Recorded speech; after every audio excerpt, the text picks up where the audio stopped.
The salvage alarms had been ringing for nearly 20 minutes before Elias Varn finally acknowledged them.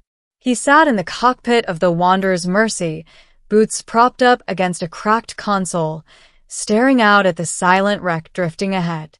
The ship, if it could still be called that, was a shattered crescent of alien design, its hull peeled open like a wound that refused to close. Priority salvage signal detected, the onboard AI repeated, its tone sterile. Derelict vessel contains advanced technology. Probability of high-value recovery, 87%. Elias sighed and rubbed his eyes. Yeah. You've been saying that. He leaned forward, adjusting the zoom.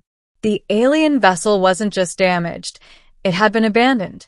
No heat signatures, no active systems, no defense grid. Just silence. And silence in space was rarely natural. Scan for life signs, he muttered.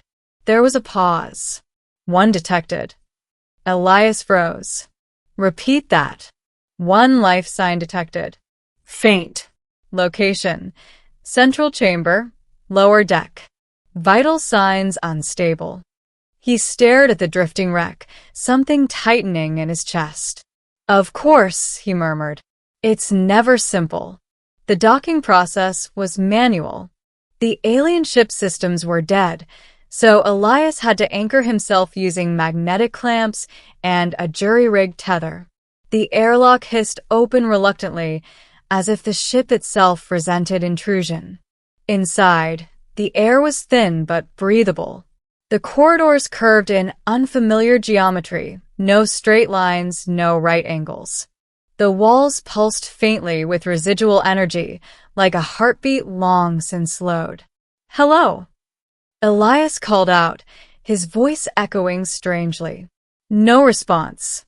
He followed the signal deeper into the vessel, stepping over debris, shattered panels, and what looked disturbingly like biological components. Not just damage. This had been a battlefield. The further he went, the more he noticed signs of something deliberate. Systems ripped out, power cores removed, escape pods missing. They stripped it, he muttered. Left nothing but scrap. Except one thing. The central chamber was vast, domed, and eerily intact compared to the rest of the ship. At its center lay a figure. At first, Elias thought it was another piece of wreckage, something metallic and broken. But as he stepped closer, he realized the truth. It was a being. She was tall, her body partially encased in what looked like organic armor fused with technology. Her limbs were slender but powerful, her skin a pale, iridescent blue marred by cracks that pulsed with dim light. One of her arms was missing. Her chest cavity, if it could be called that, was partially open, exposing intricate layers of biomechanical structures. Sparks flickered weakly within. Her eyes were closed. Damn, Elias whispered. He knelt beside her, scanning with his handheld device. Vitals critical but alive, he murmured. He hesitated. This wasn't human. Not even close. And yet... She's not broken, he said quietly. She's wounded. The distinction mattered. Recommendation. Do not interfere, the AI said in his earpiece. Unknown species. Unknown threat level. Probability of hostile response upon revival, 63%. Elias ignored it. He carefully removed his glove and placed his bare hand near her exposed systems, feeling the faint warmth radiating from her. Hey, he said softly. I don't know if you can hear me, but I'm not here to hurt you. No response. He scanned her again, frowning. Power systems failing, structural integrity compromised, neural activity fluctuating. He exhaled slowly. Yeah, he said. You're in bad shape. He looked around the chamber, noting the absence of repair systems. They left you, he realized. Didn't they? The thought made something inside him burn. He'd seen it before, out here in the edges of explored space. Crews abandoning damaged units. Soldiers leaving behind the injured. Entire species treating their own like disposable parts. But this felt different. She wasn't just injured. She had been discarded.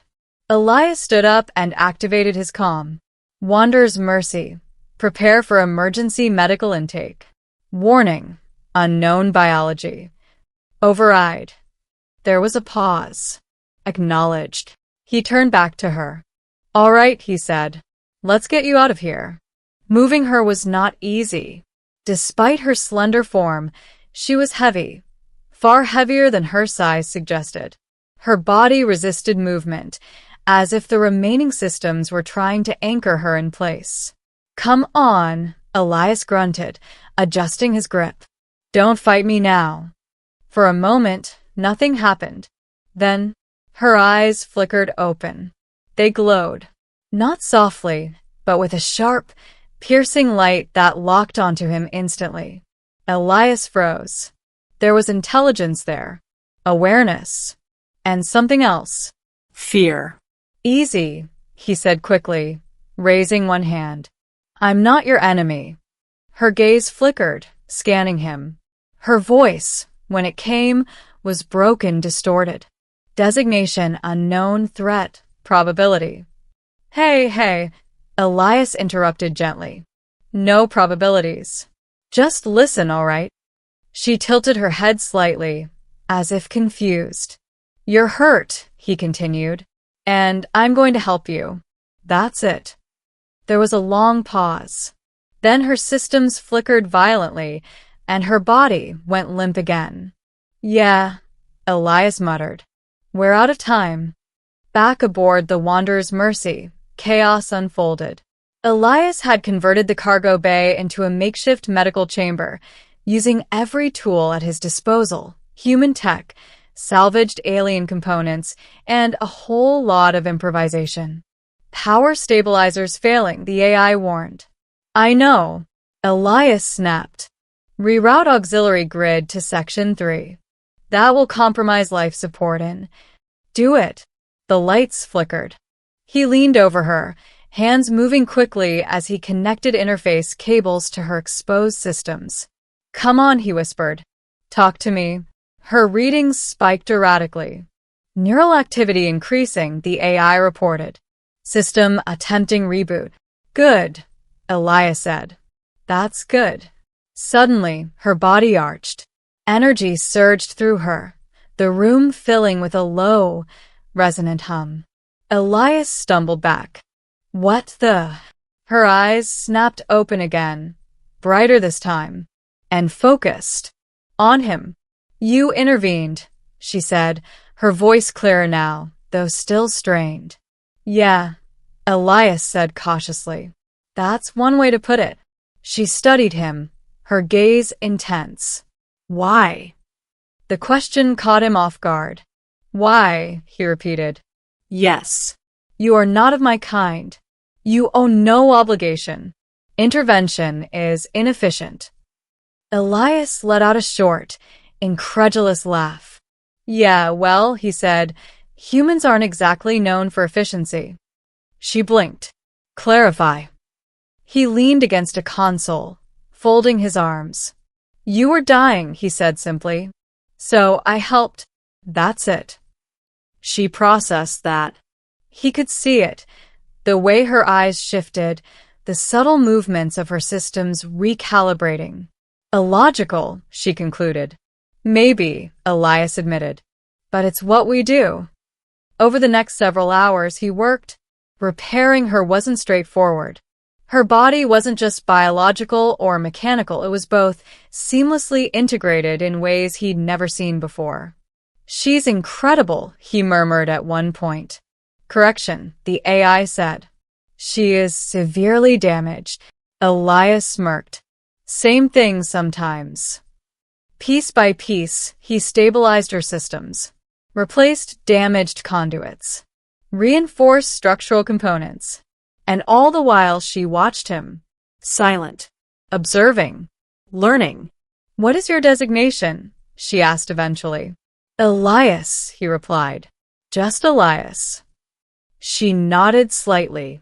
I am designated Lyra 7. Lyra, he repeated. That's a good name. She tilted her head. Good is a subjective assessment. Yeah, he said. Get used to those. Days passed. Lyra's condition improved steadily, though she remained far from fully functional. Her missing arm couldn't be replaced, not with anything Elias had on hand. Still, she adapted. She always adapted. You are inefficient, she told him one day as he struggled to recalibrate a stabilizer. Thanks, he said dryly. But she paused, searching for the word. Effective. Elias grinned. I'll take it. It wasn't until the fourth day that he asked the question. What happened to your crew? Lyra went still. For a long moment, she said nothing. Then, I was deemed non-viable. Elias frowned. Non-viable. Damage exceeded acceptable thresholds. Resource allocation prioritized survival of optimal units. He stared at her.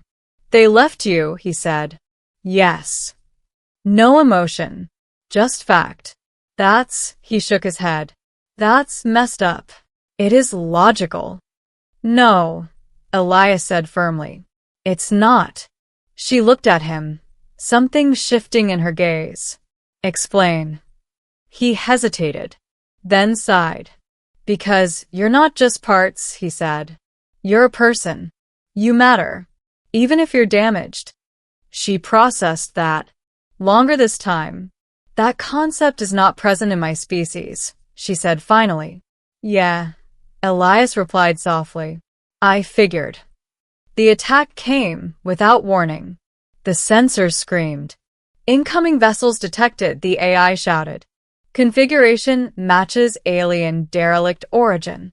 Elias swore. They came back. Lyra's eyes flared. Retrieval units, she said. They will terminate me. Not if I have anything to say about it, Elias replied, sprinting to the cockpit. The battle was uneven. The Wanderer's Mercy was a salvage ship, not a warship. The incoming vessels were sleek, fast, and heavily armed. Shields at 40%. Evasive maneuvers. Elias gritted his teeth, weaving through incoming fire. Lyra, he called. Any ideas? She appeared beside him, her movements still slightly unsteady. Yes, she said. You must release me. Not happening. I will engage them directly. You can barely stand. I am sufficient. Elias shook his head. No. I didn't drag you out of that wreck just to throw you back into a fight. She stepped closer, her glowing eyes locking onto his. You misunderstand, she said. I am not broken. He met her gaze. I know, he said. That's why I'm not letting you go. The next moments were chaos. Explosions rocked the ship. Systems failed. Warnings blared. And then Lyra moved. She placed her hand on the main console. Integration required, she said. Wait, too late. Her systems interfaced directly with the ship. The lights surged. The engines roared. And suddenly, everything changed. The Wanderer's Mercy moved like it never had before. Faster. Sharper. Alive. Whoa. Elias gasped, gripping the controls as they responded with impossible precision. I have assumed partial control, Lyra said, her voice now echoing through the ship. Yeah, I noticed. Together, they fought. Human instinct and alien precision. Improvisation and optimization. And for the first time, the odds shifted. The final enemy ship exploded in a burst of light. Silence returned. Elias slumped back in his seat, breathing hard. Remind me, he said, never to doubt you again. There was no response. Lyra? He turned. She was collapsing. He caught her before she hit the ground. Hey. Stay with me. Her systems flickered weakly. Energy depleted. Yeah, I figured, he said, forcing a smile. You overdid it. Her eyes dimmed slightly. Was I effective? Elias laughed softly. Yeah, he said. You were. A pause. Then I am not broken. He shook his head. Never were. Her system stabilized. Barely. But enough. Weeks later, they stood together on the observation deck. Lyra's repairs were ongoing, but she was functional. Stronger than before, in some ways. So, Elias said, what now? She looked out at the stars. My kind will consider me obsolete, she said. Good, Elias replied. Their loss. She turned to him. And you? He shrugged. I've got a ship, a lot of empty space, and apparently a talent for fixing things people throw away. She studied him. Then I will remain, she said. Elias smiled. Sounds good to me. They stood in silence for a moment. Two beings from entirely different worlds. One discarded. One stubborn enough to care. And somewhere in the vast, indifferent expanse of space, something new had begun. Not because it was logical, but because it was human.